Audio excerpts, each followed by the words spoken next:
Berbicara tentang worship gak bicara tentang lagu, gak berbicara tentang perasaan, tapi worship bicara tentang hubungan kita sama Tuhan. Karena kami percaya penyembahan yang sesungguhnya keluar dari ketulusan dan kekaguman kita kepada cintanya Tuhan bagi kita. Bisakah kita tetap menyembah dengan hati yang benar-benar tertuju kepada Tuhan? Walaupun situasinya mungkin tidak seperti yang biasa, mungkin kita dibawa keluar dari kenyamanan kita. Tapi justru di momen seperti ini, saya ingin mengencourage teman-teman untuk tetap bisa menyembah Tuhan. Jangan lupa, penyembahan kita, worship culture kita tetap berlangsung. Apapun yang teman-teman lakukan, di kantor, di bisnis, di pekerjaan apapun, itu menjadi penyembahan yang total, itu menjadi alasan kita menyembah Tuhan karena kita mencintai Dia. Jadi dimanapun kita saat ini berada, mari kita memuji dan menyembah Tuhan sama-sama. Relax.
Ya, selamat malam semuanya, apa kabar? Senang banget kita bisa ketemu lagi dalam online fellowship Sound of Hope di bulan September 2021.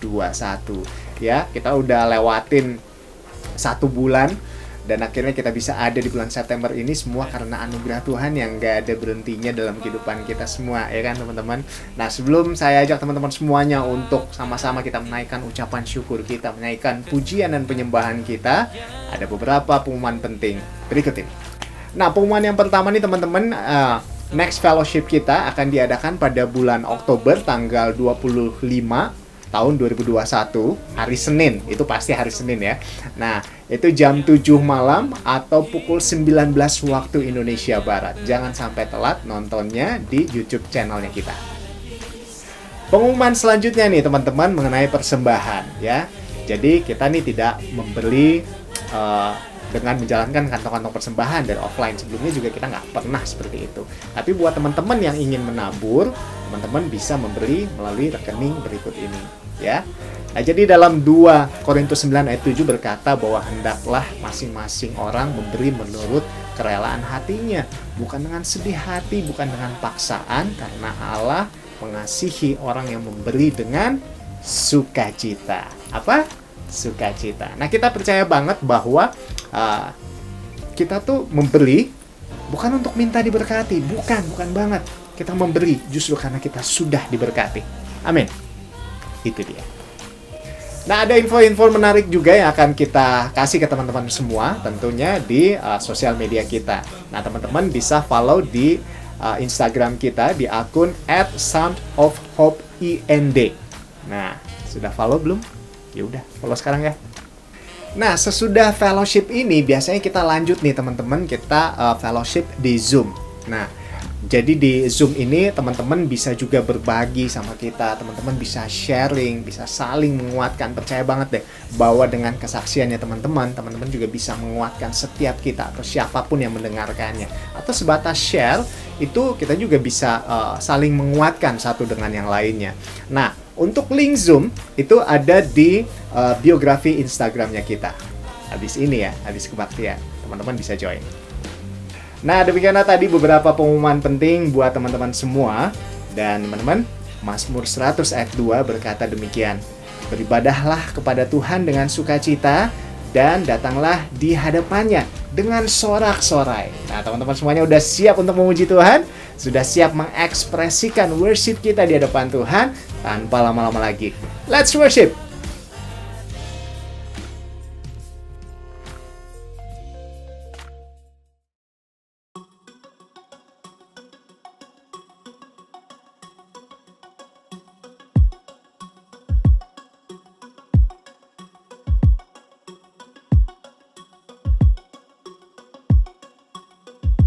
It's gonna be nice. It's gonna be nice. Whatever's in store for me, it's gonna be nice. It's crazy right now, Lord, but that's when you shine. I can't stop shouting, knowing it's gonna be nice. It's gonna be nice. It's gonna be nice. Whatever's in store for me, it's gonna be nice. It's crazy right now, Lord, but that's when you shine. I can't stop shouting, knowing it's gonna be nice. It's gonna be nice. It's gonna be nice. Whatever's in store for me, it's gonna be nice. It's crazy right now, Lord, but that's when you shine. I can't stop shouting, knowing it's gonna be nice. It's gonna be nice. It's gonna be nice. Whatever's in store for me, it's gonna be nice. It's crazy right now, Lord, but that's when you shine. I can't stop shouting, knowing it's gonna be nice.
Winter, spring, summer, or fall. All you have to do is call, and I'll be there. Yes, I'll be there. You've got a friend. You just call out my name, and you know wherever I am, I'll come running to see you again.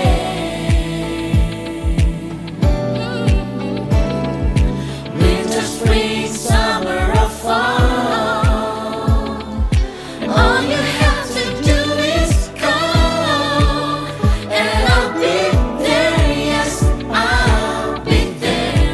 You've got a friend. You've got a friend. You've got a friend.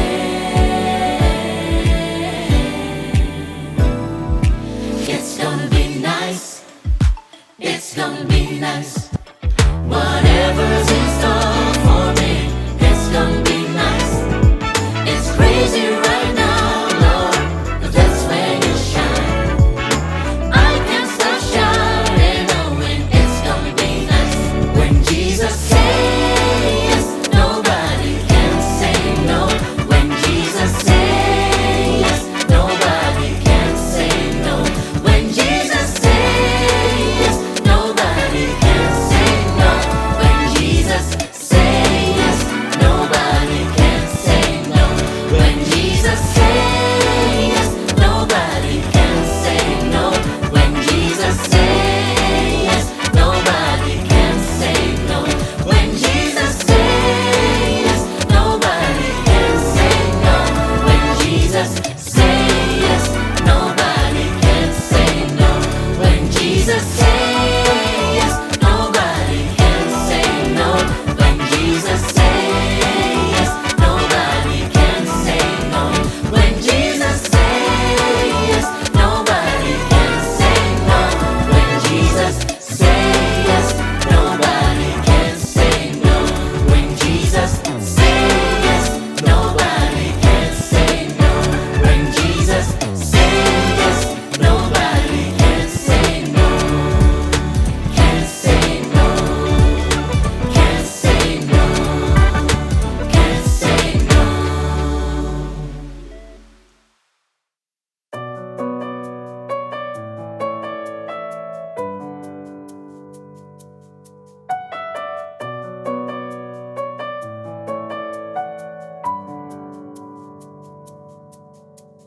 Hanya kau tempatku berlindung, hanya engkau laguku dan kekuatanku.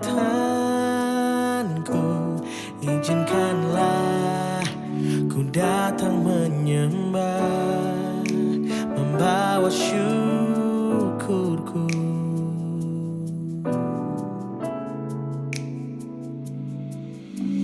Hanya kau tempatku berlindung, hanya engkau laguku dan kekuatanku. Izinkanlah ku datang menyembah, membawa syukurku.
Bapa, hamba siap untuk menyampaikan isi hatimu. Dan aku percaya bahwa firman-Mu berkuasa, firman-Mu sanggup mengubah seluruh hidup kami. Sebab firman ini adalah Tuhan sendiri. Kami butuh tuntunan, kami butuh suara-Mu. Kami butuh pemahaman, pengenalan yang dalam tentang pribadi-Mu. Berbicara untuk kami, Aba. Kami siap menerimanya di dalam nama Tuhan Yesus. Amin. Shalom saudara. Kalau saya katakan satu kalimat, bergantung kepada Allah atau depend on God, kira-kira apa yang saudara bisa tangkap atau saudara bisa mengerti dari kata bergantung? Kita bergantung karena kita takut. Bisa karena ada pengajaran-pengajaran yang mengatakan nanti Tuhan hukum kita, atau terkutuklah, atau kita ngalamin musibah lah. Tapi saya ingin kita coba duduk renungkan lebih dalam. Kalau saya bilang depend on God, bergantung kepada Allah, karena takut atau karena kita masuk dalam satu pengalaman dengan Tuhan dan kita dibukakan tentang pentingnya kita bergantung, bukan karena takut. Pentingnya kita selalu bergantung kepada Dia, sebab hanya dengan pilihan untuk bergantung pada Allah itu akan membuat kita mencapai apa rencana Dia di dalam hidup kita, mencapai tujuan Dia menciptakan, Dia memilih kita. Atau ada satu kata bagus, bergantung kepada Allah, hasilnya adalah keintiman dengan Tuhan. Nah, intim dengan Tuhan itu sangat kaya untuk saudara telusuri Dia, untuk saudara akan melihat hal-hal yang tadinya mustahil. Nah, mari kita belajar hari ini. Allah memulai satu rencana keselamatan dengan memilih seorang pria yang namanya Abraham. Jadi Tuhan yang berinisiatif, Tuhan yang kunjungi Abraham. Abraham ada di tempat yang namanya Ur Kasdim. Allah berinisiatif datang mencari dia. Nah, jadi Abraham dipilih demi kepentingan Allah. Ya, luar biasa. Apa itu? Yaitu membuatnya masuk ke dalam satu hubungan yang intim. Kata lain yang saya bilang tadi, Tuhan ingin Abraham menjadi model untuk manusia. Beginilah seharusnya kita hidup, bergantung kepada Dia yang menciptakan kita. Kira-kira begitu. Nah, semua kita hari ini yang percaya kepada Tuhan, kita pun dipanggil untuk tujuan yang sama seperti Abraham, yaitu untuk intim dengan Tuhan, untuk bergantung kepada Dia, untuk iman kita hanya terarah satu saja kepada Dia. Luar biasa. Yesaya 14 ayat 24. Sebelum saya baca, saudara dengar dulu bahwa kita diciptakan bukan untuk sementara. Kita diciptakan untuk selamanya. Nah, itu sebabnya pentingnya bergantung kepada Dia. Tujuannya adalah Allah ingin berkarya di dalam kita, melalui kita. Mari kita baca Yesaya 14:24. Tuhan semesta alam telah bersumpah firman-Nya. Sebelum saya teruskan, saya duduk berpikir, satu pribadi Allah bersumpah. Berarti tidak main-main. Kalau kita bersumpah, kadang-kadang demi ambisi kita, egonya kita, ya. Nah, satu pribadi Allah bersumpah. Wah, berarti ini sangat penting. Saya teruskan. Isinya begini, sesungguhnya seperti yang kumaksud, demikianlah akan terjadi, dan seperti yang kurancang, demikianlah akan terlaksana. Yang Tuhan maksud, yang Tuhan rancang, dia bersumpah, itu akan terlaksana. Nah, bagaimana itu sampai kepada kita? Dari pihak Allah sudah oke, dari pihak kita, itu tadi. Maukah kita bergantung kepada dia supaya apa yang dia janji dengan sumpah itu terlaksana? Tuhan bersumpah, yang sudah kurancang itu pasti akan terlaksana. Jadi di sini kalau saudara lihat dalam sejarah Perjanjian Lama, Tuhan punya rencana untuk meruntuhkan Babel, termasuk iblis di situ di dalamnya, yang disebut sebagai bintang timur yang sudah jatuh. Nah, jadi kejatuhan manusia, sejarahnya berjalan sampai Tuhan ketemu Abraham, lalu dia bersumpah, saya mau hancurkan musuh itu yang sudah menipu manusia. Nah, jadi memang dituntut kebergantungan itu. Hidup bertujuan adalah hidup dengan pengharapan. Nah, Allah menggunakan hidup orang percaya untuk membuat perbedaan.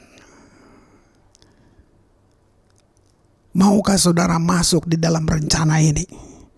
Nah, dalam kehidupan orang banyak di dunia ini, orang percaya, orang yang sudah percaya, perlu mengerti, perlu tahu ini. Nah, sehingga kenapa kita perlu bergantung? Karena dia mau pakai kita, dia mau bawa kita kepada rencananya, sehingga kita menjadi alat dia untuk dunia ini. Sebaliknya, mereka yang gak punya hubungan dengan Allah, gitu, mereka terbawa dengan arus keputusasaan. Di pandemi ini saudara nonton banyak, bukan? Bahkan orang yang mengatakan dia orang percaya, orang Kristen, mereka putus asa juga, gitu. Sebab tanpa Allah selalu timbul keputusasaan. Nah, dengan Allah kita dikuasai oleh tujuannya. Jadi bergantung dengan Allah membuat kita dikuasai dengan tujuannya yang jelas dalam hidup kita. Perlu tahu satu hal, hidup hanya sekali dan akan segera berlalu.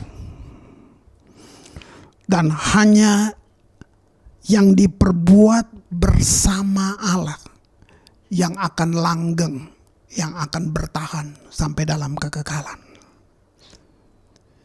Nah, saya perlu ulang lagi. Jadi bergantung kepada Allah itu alasannya takut atau alasannya hubungan. Sehingga kamu mengalami kasihnya dan kamu akan bilang, gak ada lagi di tempat lain. Gak mungkin saya bergantung dengan hal yang lain. Posisi, kedudukan, kekayaan, apa aja gelar-gelar saudara, popularitas apapun. Apakah itu bisa? Nah, waktu kita temukan ini, sangat indah satu hubungan yang bukan berdasarkan takut, tapi berdasarkan kasih.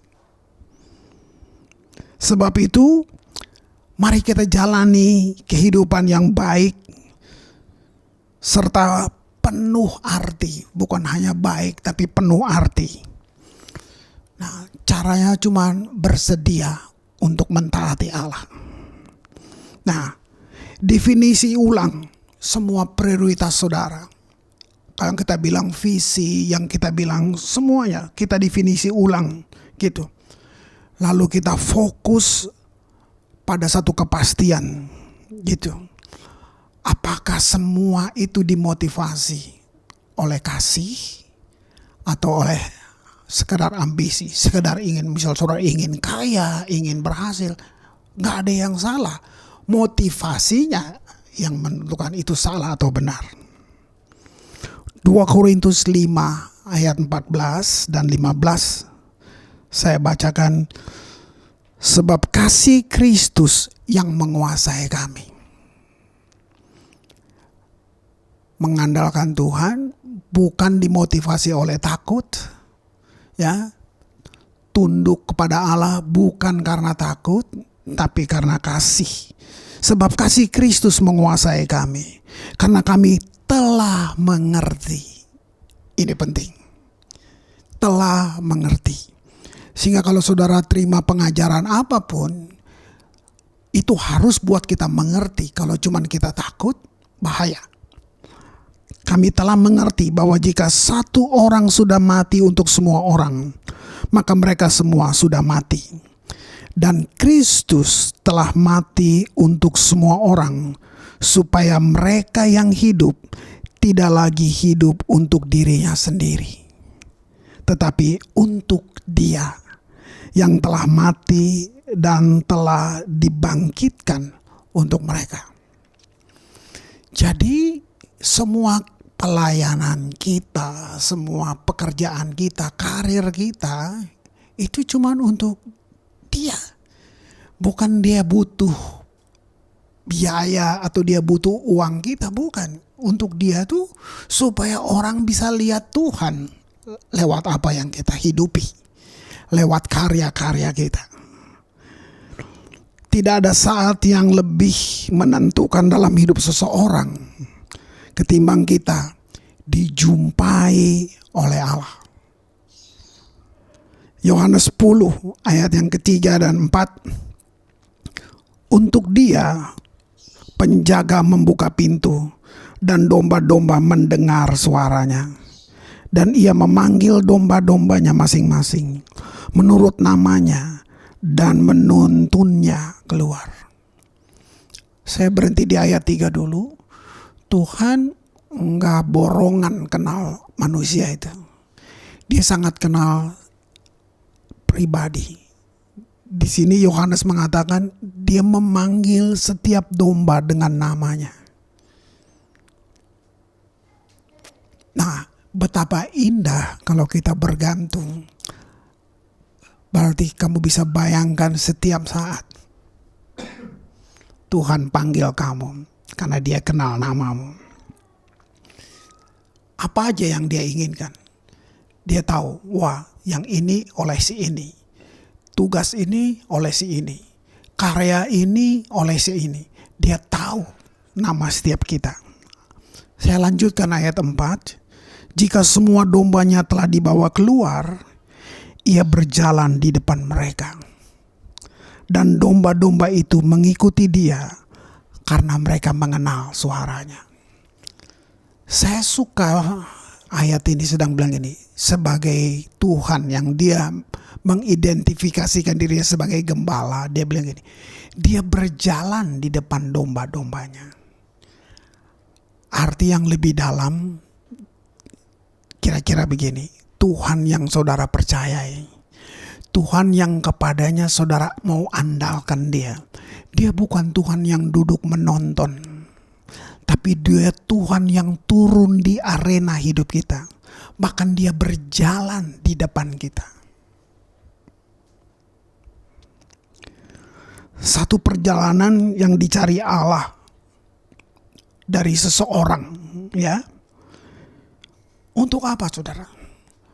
Perjalanan yang dicari dari saudara dan saya untuk kita bersatu dan Dia bawa kita untuk membangun rencananya.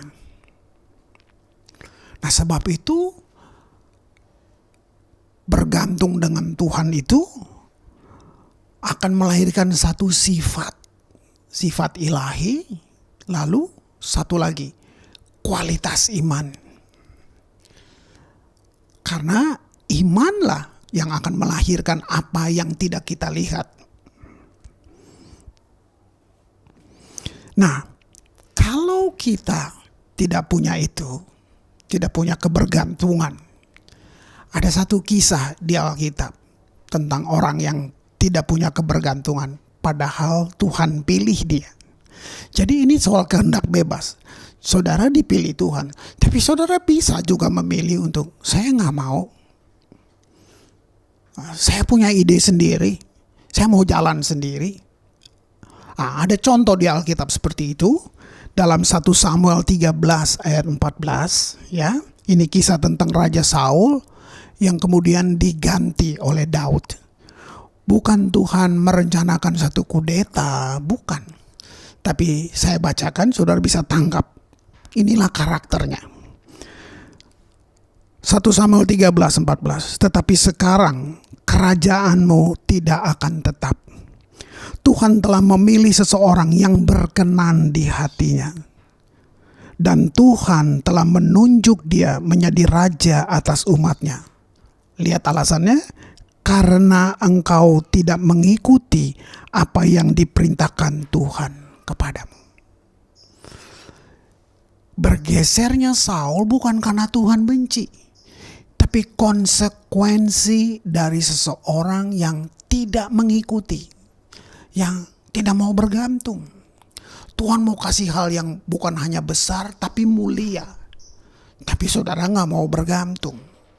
Itu kan menghancurkan. Nah, inilah saya bilang kehendak bebas kita bisa juga menghancurkan kita. Itu yang dibuat Saul, sehingga dipilihnya Daud untuk menggantikan Saul. Jadi iman kita didasarkan pada apa yang saudara tahu tentang Allah. Kalau kita tahu tentang dia, pilihan kita untuk bergantung bukan karena takut lagi, bukan juga karena harus aturan-aturan gitu. Sebab itu kita harus punya satu rasa haus akan kenal dia lebih dalam, haus untuk memasuki dalam kedalaman dengan dia, pengalaman lebih dalam lagi. Semakin kita memberikan respon yang terbuka, percaya kepada dia, semakin Allah akan mengungkapkan pikirannya, isi hatinya, dirinya kepada kita yang mempercayai dia. Nah, di sini Abraham memberi respon. Dasarnya apa? Pengalaman jumpa. Dasar yang dia tahu. Jadi dia kenal Allah sehingga dia beri respon gitu. Kata Tuhan kepada Abraham, waktu Tuhan panggil Abraham, dia bilang, engkau tidak dapat tinggal di negerimu dan mengikuti aku. Negeri dan tempat manapun takkan memenuhi syarat. Maka dia bilang, tinggalkanlah bapamu, tinggalkanlah negerimu, sanak saudaramu, pergilah ke tempat yang aku tunjukkan. Tahu enggak saudara, Abraham dipanggil ke satu tempat tanpa ada peta petunjuk. Cuman dibilang pergilah, tinggalkan bapamu, sanak saudaramu, keluargamu, negerimu ini ke tempat yang aku tunjukkan. Tapi nggak ada petanya. Kalau saudara baca terus kisah Abraham, itu sebabnya hampir di setiap tempat dia berhenti bangun mezbah. Itu apa? Kebergantungan. Dia perlu tanya, kalau saya pakai bahasa langsung, bahasa kita hari ini, kira-kira Tuhan, habis ini saya kemana? Kiri, kanan? Begitu. Mezbah itu apa saudara? Tempat perjumpaan, itu aslinya mezbah. Jadi setiap kali Abraham bangun mezbah, itu dia mampir di negeri orang-orang asing yang dia gak kenal. Waktu dia bangun mezbah, itu jadi tontonan saudara. Orang zaman itu orang bilang, siapa orang ini? Apa yang dia buat? Kenapa binatang dibakar-bakar? Kira-kira gitu. Nah, risikonya banyak saudara. Orang bilang saudara sombong, aneh, macam-macam bisa. Nah, apa yang buat Abraham terus melakukannya? Dia sudah kenal Tuhan. Luar biasa saudara. Nah, kata Allah kepada Abraham, engkau tidak dapat tinggal di negeri ini. Di negeri yang aku tunjuk nanti. Di situ aku akan membentukmu, menjadikan kamu sahabatku. Jadi kalau saya boleh bikin kesimpulan, panggilan Tuhan kepada Abraham mulai dari Kejadian 12 tadi itu bukan panggilan untuk keselamatan, tapi panggilan untuk menerima sesuatu dari Tuhan. Jadi Tuhan masih individu dulu dengan Abraham. Wow. Kejadian 12 ayat 4 saya bacakan. Lalu pergilah Abraham seperti yang difirmankan Tuhan kepadanya. Lihat, dia memutuskan untuk percaya kepada Tuhan. Dalam Injil Markus 1 ayat 17, Yesus berkata begini. Yesus berkata kepada mereka, mari, ikutlah aku, kamu akan kujadikan penjala manusia. Saudara tahu kalau di perjanjian lama, Allah itu berfirman datang ke orang, sekiranya kamu tidak buat ini, jika kamu begini, ini yang akan terjadi dengan kamu. Artinya Tuhan, kalau saudara baca hukum Taurat, saudara baca semua, itu penuh dengan persyaratan yang kita tidak mampu. Nah, datang Yesus. Yesus bilang apa? Yesus malah undang, mari, ikutlah aku. Kamu akan kujadikan penjala manusia. Arti lain atau pemahaman yang lebih dalam sebenarnya Tuhan bilang gini. Penjala manusia itu artinya gini. Manusia itu kan unik, saudara. Jadi sebenarnya Tuhan lagi bilang gini. Kalau kamu ikut aku, saya akan buat kamu berkualitas. Aneh gak, saudara? Saya bacakan beberapa kejadian semua yang saya tahu di Alkitab. Orang-orang yang ditunjuk Allah untuk memimpin karya Allah yang hebat ini, gitu. Tukang ikan yang cuman paham ikan sama perahu. Mereka nggak tahu kebudayaan Romawi, mereka nggak tahu apa itu Mesir, gitu. Andreas, Yakobus, Nathanael, mereka belum pernah keluar negeri. Mereka nggak ngerti antropologi, kristologi, mereka nggak ngerti. Wow, Asia tuh apa kira-kira kalau sekarang? Mereka nggak tahu. Kebudayaan Yunani gitu, mereka nggak punya pengalaman. Bahkan mereka nggak punya pendidikan formal. Tercatat di Kisah Rasul bahwa ketika orang banyak melihat Petrus dan Yohanes, manusia biasa yang tidak terpelajar, heranlah mereka. Tuhan pilih orang yang seperti ini. Kalau saya hubungan dengan bergantung pada Allah di Penon God tadi, ternyata gini, saudara. Apa sih yang mereka punya orang-orang ini? Cuman satu, kerendahan hati. Mereka justru ikut Tuhan cuman karena perjumpaan. Mereka enggak, tapi karakter mereka, kalau saudara lihat, sama. Ini kabar baik buat kita. Mereka enggak langsung suci, langsung kayak malaikat. Enggak. Nanti saudara baca, bayangin. Apakah mereka panjang sabar misalnya gitu? No. Malah lihat rebut posisi. Kalau saya pakai bahasa gini, kalau ada kabinetnya saling rebutan gitu. Mereka apa? Mau terkesan secara teologis gitu. Petrus melarang Yesus ke salib. Coba, jadi nggak sempurna, sama sekali nggak sempurna. Ketika Yesus butuh mereka untuk tolong dukung saya dong, sejam aja, nggak ada satu, tidur semua malah, saudara lihat itu. Tapi setelah Yesus disalib, saudara, 6 minggu kemudian setelah Yesus disalib, orang berdesak-desakan di loteng atas. Kalau zaman sekarang seperti lagi nonton Piala Dunia, berdesak-desakan. Apa itu? Nah, itu karya dia. Tadi cuma 12 orang muridnya yang karakternya begitu. Sekarang 120 orang hanya di kamar kecil di loteng atas itu. Wow. Dan disitulah pencurahan Roh Kudus. Kisah Rasul 1 ayat 8 Saya bacakan, tetapi kamu akan menerima kuasa. Wow. Kalau saudara benar-benar mau mengandalkan, ini bagiannya. Kamu akan menerima kuasa. Kalau Roh Kudus turun ke atas kamu, kamu akan menjadi saksi. Kata be witness, menjadi saksi artinya gini. Orang nonton kamu. Nonton apa? Kuasa yang dia kasih di dalam kamu. Di Yerusalem, seluruh Yudea, Samaria, sampai ke ujung bumi. Tuhan sedang bilang gini, kalian orang desa, kalian akan jadi saksiku. Kalian orang kampung, sederhana, gak pendidikan, kamu akan jadi saksiku.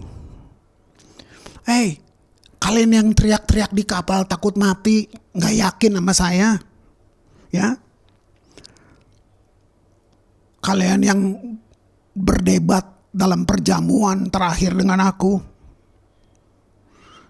kamu penjala ikan yang bicik, temperamental, hai pemungut cukai, kamu akan menjadi saksiku. Tahu mereka?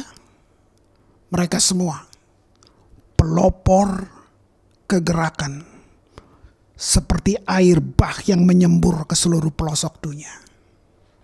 Dari orang-orang seperti itu. Ternyata 3,5 tahun Tuhan jalan dengan mereka cuman untuk bawa mereka belajar bergantung kepada Dia. Sebelum Yesus datang, para murid itu kalau saya terjemahin sekarang, mereka orang bongkar pasang muatan di pelabuhan, mungkin supir truk, mungkin pemain bola, penyanyi di kafe, terjemahin aja ke situ. Gitu. Tapi nggak ada bukti Yesus memilih mereka karena mereka baik. Mereka pandai atau lebih baik hati daripada orang lain. Nggak ada. Cuman satu alasan mereka dipilih adalah kesediaan mereka untuk berkata, Tuhan, ini aku. Kesediaan mereka ketika Yesus bilang, ikut aku. Mereka enggak bilang, tunggu Tuhan kita meeting dulu ya. Enggak. Hari ini saya mau tanya buat saudara. Apakah kamu masih seperti perahu kecil daripada kapal besar? Apakah seperti pemain figuran daripada bintang utama? Apakah posisi kamu, hidup kamu lebih mirip tukang ledeng daripada pejabat eksekutif gitu? Apa kamu lebih mirip orang biasa di pasar daripada para bangsawan? Gak penting. Saya cuma mau bilang gini, selamat. Allah akan mengubah kamu menjadi penjala manusia. Mari kita bergantung kepada Dia. Amin. Saya berdoa, Tuhan Yesus, hamba berhenti berbicara, tapi Tuhan tidak berhenti berbicara untuk setiap kami. Sementara saya berdoa, mungkin kamu ada dalam posisi terendah, dalam titik terendah, stres, frustrasi, tekanan, ada satu keadaan yang paling blue dalam hidup kamu. Saya mau katakan kabar baik. Tuhan ada untuk kamu. Hanya butuh respon kamu. Dan Dia bisa mengubah kamu dari orang yang tidak punya arti menjadi penjala manusia. Serahkan hidupmu kepada Tuhan. Dalam nama Tuhan Yesus. Amin. All I need is you.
kembalilah dalam hidupmu, komitmenmu dengan Tuhan.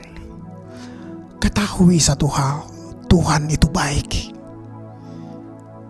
Tuhan memberkati engkau dan melindungi engkau.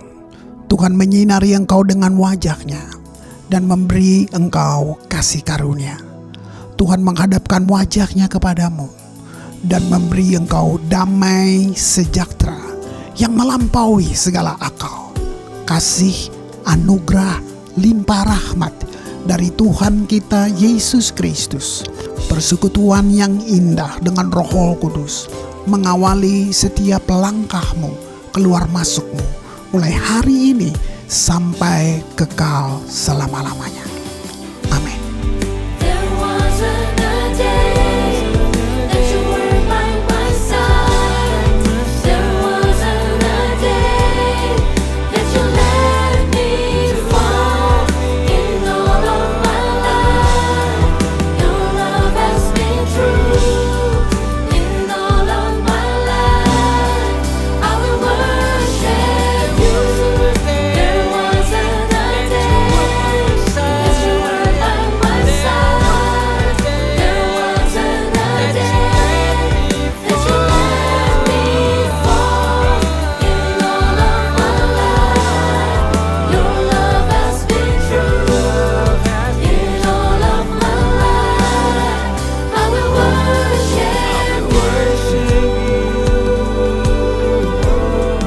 I will worship you.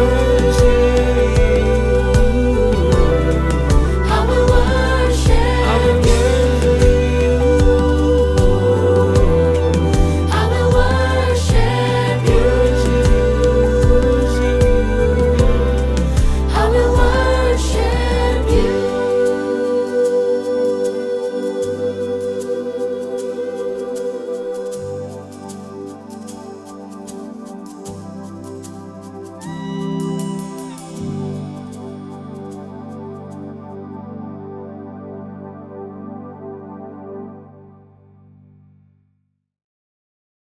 Selamat malam, kita sudah selebrasi malam hari ini.